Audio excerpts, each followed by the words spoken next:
Hello friends, नमस्कार। स्वागत है आप सभी का इस नए वीडियो में। साथियों, आज हम जानेंगे बीपीएससी टीआरई रिजल्ट के बारे में कि आज जो है कौन सी रिजल्ट आई है और सारे के रिजल्ट कब तक आ सकते हैं। और ये भी जानेंगे कि बीपीएससी के चेयरमैन के द्वारा जो है सभी सवालों को जो है यहाँ पर बहुत सारे सवालों का जवाब भी दिया गया है, जिसके बारे में आप इस वीडियो में समस्त जानकारी प्राप्त करेंगे। तो चलिए दोस्तों, वीडियो को बिना देर किए करते हैं स्टार्ट। तो साथियों देखिए, मैंने जो है बीपीएससी की ऑफिशियल वेबसाइट को ओपन कर रखा है। इसी में आप यहाँ पर देखेंगे तो 20 अक्टूबर 2023 जो है फ्राइडे 6 PM तक यहाँ पर देखिए अभी तक जो है, आज यदि हम देखें 20 अक्टूबर को, तो यहाँ पर आप देख सकते हैं कि 20 अक्टूबर को जो है विज्ञापन संख्या 9/22 का और विज्ञापन संख्या 6/2022 का यहाँ पर उसी के संबंधित यहाँ पर दिया गया है इंपॉर्टेंट नोटिस। लेकिन अभी तक यहाँ पर जो है 6 PM तक कोई भी जो है टीआरई का रिजल्ट नहीं दिया गया है। तो आप जो है विभिन्न स्रोतों के माध्यम से पता चल रहा है कि आज जो है रिजल्ट नहीं आएगा। अब साथियों ये देखना पड़ेगा कि कल तक जो है कितने रिजल्ट आते हैं या आपको जो है ये रिजल्ट कब तक देखने को मिलते हैं। साथियों अगर हम बात करें कि यहाँ पर देखिए जो +2 के रिजल्ट के बारे में है, तो अभी तक इनके जो है 30 सब्जेक्ट के एग्जाम हुए थे, जिसमें से 4 सब्जेक्ट का अभी तक जो है बाकी है। अब ये देखना होगा कि आज जो है रात तक आएंगे या नहीं आएंगे या कल तक आएंगे, ये आपको जो है और इंतज़ार अभी करना पड़ेगा। अब साथियों जो सभी जो 9-10 के अभ्यर्थी जो है बहुत वेट कर रहे हैं कि इनका जो है कब तक आएगा, क्योंकि इनके जो है 10 सब्जेक्ट एग्जाम हुए थे, लेकिन अभी तक एक भी सब्जेक्ट का यहाँ पर रिजल्ट टीआरई का नहीं आया है। तो इसके जो अभी अभ्यर्थी एग्जाम दिए थे वो ये बहुत परेशान हैं, वो अभी सोच रहे हैं कि कब तक आएगा मेरा रिजल्ट। तो साथियों अभी और आपको अभी वेट करना पड़ेगा। फिलहाल अभी ऐसी कोई अपडेट नहीं है कि कब तक रिजल्ट आएंगे, लेकिन और आपको इंतज़ार करना पड़ सकता है। अगर 1 to 5 की बात करें तो 1 to 5 में जो 3 विषय के एग्जाम हुए थे सभी के रिजल्ट यहाँ पर जारी कर दिए गए हैं और 6 to 8 के रिजल्ट जारी नहीं है, क्योंकि इनके एग्जाम भी नहीं हुए थे। तो साथियों अगर हम पूरी तरह से बात करें तो अभी भी जो है 14 विषय का यहाँ पर जो है रिजल्ट अभी तक बाकी है, जिनका बीपीएससी के द्वारा नहीं दिया गया है, जिसमें से 4 विषय +2 के सब्जेक्ट का है और 10 विषय जो है आपका 9-10 का है, जो बहुत सारे अभ्यर्थी इनका इंतजार कर रहे हैं। इनमें कोई भी एक विषय का भी रिजल्ट नहीं दिया गया है। तो दोस्तों और अभी आपको वेट करना पड़ेगा, इंतजार करना पड़ेगा आपको कि देखिए कि कब तक आते हैं। लेकिन जो बीपीएससी के चेयरमैन के द्वारा बोला गया है कि दुर्गा पूजा के पहले तक सभी रिजल्ट आ जाने चाहिए। अब साथियों यहाँ पर देखिए और भी सचिव के द्वारा भी बोला गया है। तो दोस्तों कल तक आपको इंतजार करना, हो सके जो है कल जो है 21 तारीख है, तो कल तक रिजल्ट आने की संभावना है। और ये जो बताया जा रहा है कि जो अभी दुर्गा पूजा का जो है उसमें देखिए कल तक जो लास्ट जो है कार्य दिवस है, तो कल तक आपको यहाँ पर देखने को मिल सकता है। और साथियों यहाँ पर देखिए आपको जो रिजल्ट के जो है इसमें देरी ये भी हो रही है कि बीपीएससी के जो चेयरमैन है उनके द्वारा बोला जा रहा है कि बीपीएससी का जो आपका जो सिविल सर्विस का जो है 67 का जो है रिजल्ट कल देने की संभावना जताई जा रही है कि जल्दी हम बीपीएससी का जो कल ही जो लास्ट जो है दुर्गा पूजा का जो लास्ट कार्य दिवस है, वर्किंग डे है, वो जो है कल है। तो अब बोला गया है कि कल ही इसको भी हम लोग प्रयास कर रहे हैं कि दे दिया जाए। तो साथियों इसके लिए भी देर हो सकती है। तो इन तमाम जो है यहाँ पर देखिए रिजल्ट तो बनकर बोला गया है कि तैयार है, लेकिन अपलोड करने के लिए यहाँ पर देखिए उनका जो क्लरिकल जो भी वर्क होता है वो सारे लगते हैं कि जो 67 में लगे होंगे। तो इसलिए यहाँ पर देखिए अभी फिलहाल ऐसे अभी रिजल्ट जो है यहाँ पर 6 PM तक नहीं आई है। अब ये देखना होगा कि रात तक आती है या कल तक जो है ज़रूर से ज़रूर कोई भी कुछ जो है सब्जेक्ट के ज़रूर से ज़रूर आपको देखने को मिलेंगे। तो साथियों रिजल्ट के बारे में यही अपडेट है। और ये भी जानेंगे, अब आगे देखेंगे कि बहुत सारे जो है पीआरटी का रिजल्ट है, तो बहुत सारे मन में क्वेश्चन है अभ्यर्थी, तो सभी का रिजल्ट जो है यहाँ पर सभी का जो रिजल्ट आया है उसी के जो भी सवाल यहाँ पर बोले जा रहे हैं, सभी के जो है सवाल के रिजल्ट भी बीपीएससी के चेयरमैन के द्वारा नई ट्वीट में दिया गया है। तो चलिए हम लोग आगे चलते हैं। अब ये सवाल का क्या उत्तर दिए गए हैं सभी को एक एक करके हम लोग जानते हैं। तो चलिए दोस्तों आगे बढ़ते हैं। तो दोस्तों यहाँ पर देखिए बीपीएससी के जो चेयरमैन है अतुल प्रसाद, यहाँ पर देखिए उनका जो है एक नई ट्वीट यहाँ पर वो किए हैं।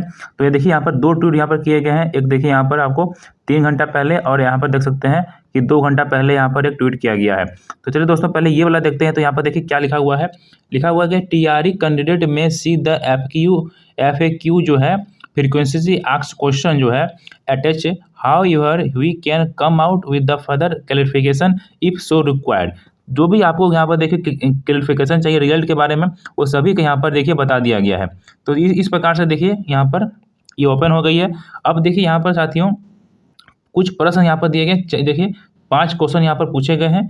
5 क्वेश्चन मतलब यहाँ पर देखिए अपने मन से लिया गया है और इनके कारण बताए गए हैं। तो देखिए दोस्तों पहला क्वेश्चन ये इस प्रकार से है कि देखिए मेरे नंबर जो है, बहुत सारे अभ्यर्थी हैं कि उनका जो है बोला गया है कि मेरे जो है नंबर क्वालिफाइंग कट ऑफ से अधिक होने और कुछ भी अभी भी कुछ रिक्तियाँ जो है होने के बावजूद मैं असफल जो है क्यों हूँ, मतलब सफल क्यों नहीं हुआ हूँ। ठीक है, ये बोला जा रहा है। दूसरा प्रश्न यहाँ पर है, देखिए कुछ सफल अभ्यर्थकों से मेरी संख्या अधिक होने के बावजूद मैं सफल क्यों नहीं हुआ हूँ, इसका भी आंसर यहाँ पर नीचे दिया गया। तीसरा यहाँ पर बताया गया है कि कुछ बीएड अभ्यर्थकों को पीआरटी में सफल क्यों घोषित किया गया है। और चौथा बताया है कि सीटेट के असफल उम्मीदवार को पीआरटी में क्यों सफल घोषित। और यहाँ देखिए यहाँ पाँचवा होगा, ठीक है, मुझे मेरी पसंद का जिला क्यों नहीं मिला। तो देखिए साथियों ये जो यहाँ पर देखिए 5 क्वेश्चन जो है, ये पांचों क्वेश्चन का यहाँ पर देखिए संभावित कारण बताया गया है। जिसके मन में जो भी यहाँ पर अभ्यर्थी थे उनके मन में सवाल थे, ये सभी सवाल थे, तो उनकी सभी का यहाँ पर देखिए जो है संभावित कारण भी बता दिया गया है। तो देखिए इनका जो है पहला संभावित कारण जो है, पहला है कि दस्तावेज सत्यापन में अयोग्य है। 10,000 से अधिक जो है अयोग्य घोषित किया गया है।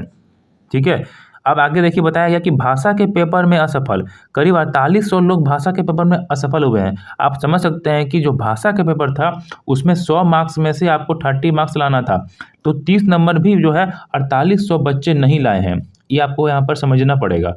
4800 लोग जो है भाषा में असफल हुए हैं, मतलब भाषा ही पेपर अगर वो असफल हो गए हैं तो उनका जो पेपर 2 था, जो मेट बनती, उनका जो रिजल्ट, उनका जो है कॉपी जो है जांच होगा ही नहीं। अगला देखिए तीसरा यहाँ बताया गया कि संभावित कारण इन सभी का कि आरक्षण का लाभ नहीं। देखिए यदि आवेदक जो है दावा नहीं किया गया है या अपेक्षित प्रमाण पत्र जमा किया गया है तो आरक्षण का लाभ नहीं होगा। मतलब अगर आपने फॉर्म भरते समय आरक्षण को दावा नहीं किया है, ठीक है, या आपका जो अपेक्षित प्रमाण पत्र है वो जमा नहीं किया गया है, तो आरक्षण का लाभ आपको यहाँ पर नहीं दिया जाएगा। अगला बताया गया है कि संभावित कारण देखिए रिक्तियां दिव्यांग उम्मीदवारों के लिए सुरक्षित रखने के कारण। दिव्यांग जो अभ्यर्थी थे उनका अगर कट ऑफ जो है जनरल के आसपास होता है, जनरल को पार कर देता है, तो वो जो है अनरिजर्व में आ जाते हैं। तो ये भी बताया दिया गया कि रिक्तियां दिव्यांग उम्मीदवारों के लिए सुरक्षित रखने के कारण हो सकता है। पांचवा यहाँ पर बताया गया कि देखिए सभी परीक्षा फल सशर्त हैं। ठीक है, यहाँ पर बता दिया गया है कि जो भी सीटेट में शामिल होने वाले उम्मीदवार हैं, अगर सीटेट में वो फेल हो जाते हैं, असफल हो जाते हैं, तो उन्हें पीआरटी डीबी के दौरान बाहर कर दिया जाएगा। तो यहाँ पर देखिए ये आपकी जो देखिए आपको ये समझना पड़ेगा कि जो भी अभी पीआरटी का यहाँ पर रिजल्ट आया है उसमें देखिए ये आपका प्रोविजनल ये रिजल्ट है। ठीक है, जिस प्रकार से प्रोविजनल आंसर की आया था पहला, फिर प्रोविजनल आंसर की आया था दूसरा, फिर आया था फाइनल आंसर की, तो इसी प्रकार के यहाँ पर देखिए आपका जो भी मेरिट में यहाँ पर नाम दिया गया है, रोल नंबर दिया गया है, वो इसका जो है प्रोविजनल रिजल्ट है। इसको आपको समझना पड़ेगा। प्रोविजनल ये रिजल्ट, ये फाइनल रिजल्ट नहीं है, ये प्रोविजनल रिजल्ट है।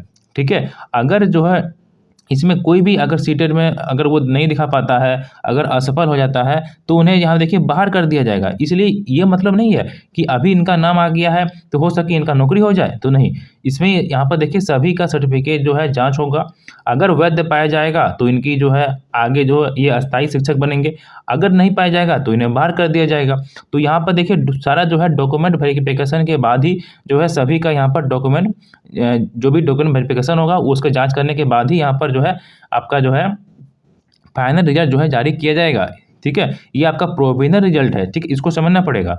आगे देखिए यहाँ पर लगभग 10,000 बीएड अभ्यर्थी डिप्लोमा धारक भी हैं।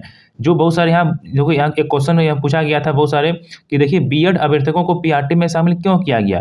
देखिए कुछ अभ्यर्थी ऐसे नहीं है, मतलब 10,000 अभ्यर्थी ऐसे हैं कि जिसमें जो बीएड तो है ही, वो साथ ही साथ उनका डीएलएड भी है। तो इसलिए जो है पीआरटी में अगर बीएड नहीं होता है एलिजिबल, तो डीएलएड से वो जो है अभ्यर्थी इसमें शामिल हो गए। तो इस प्रकार से बताया गया है कि 10,000 जो है बीएड अभ्यर्थी भी डिप्लोमा धारक भी हैं। इसको आपको यहाँ बताया गया। अगला पॉइंट ये दिया गया है कि जिला का आवंटन सभी को अपनी ऐच्छिक जिला में न ही संभव है और न ही आवश्यक। साथियों ये भी देखिए जब भी आपने फॉर्म भरा था तो उसमें फर्स्ट चॉइस, सेकेंड चॉइस और थर्ड चॉइस दिया गया है, लेकिन जो है अभ्यर्थी थे उनका इन तीनों में से किसी जिला में नहीं दिया गया है। तो यहाँ भी इसके बारे में बता दिया गया है कि सभी को ऐच्छिक जिला देना संभव नहीं और न ही ये आवश्यक है। तो ये भी यहाँ पर बता दिया गया है। तो साथियों जब से जो पीआरटी के रिजल्ट आए हैं तो आपके जो मन में बहुत सारे यहाँ क्वेश्चन पूछे जो है मन में होंगे। ये सभी क्वेश्चन को यहाँ पर देखिए बीपीएससी के चेयरमैन के द्वारा जो है पूरा तरह से जो है व्याख्या यहाँ पर कर दिया गया है। सभी को यहाँ पर देखिए जो है जितने भी प्रश्न थे सभी का जो है प्रश्न वाइज यहाँ पर लिखा गया नंबर और संभावित कारण भी यहाँ पर जो है क्लैरिफाई करने की कोशिश की गई है। अब साथियों आगे देखेंगे तो यहाँ पर देखिए एक और ट्वीट यहाँ पर दिया गया है। देखिए एक और ट्वीट यहाँ पर है कि देखिए सम मोर क्लैरिफिकेशन। यहाँ देखिए एक और है कि यहाँ पर प्रश्न लिया गया है कि अभ्यर्थियों को एक से अधिक परिणाम देकर रिक्तियाँ क्यों बर्बाद की जा रही है।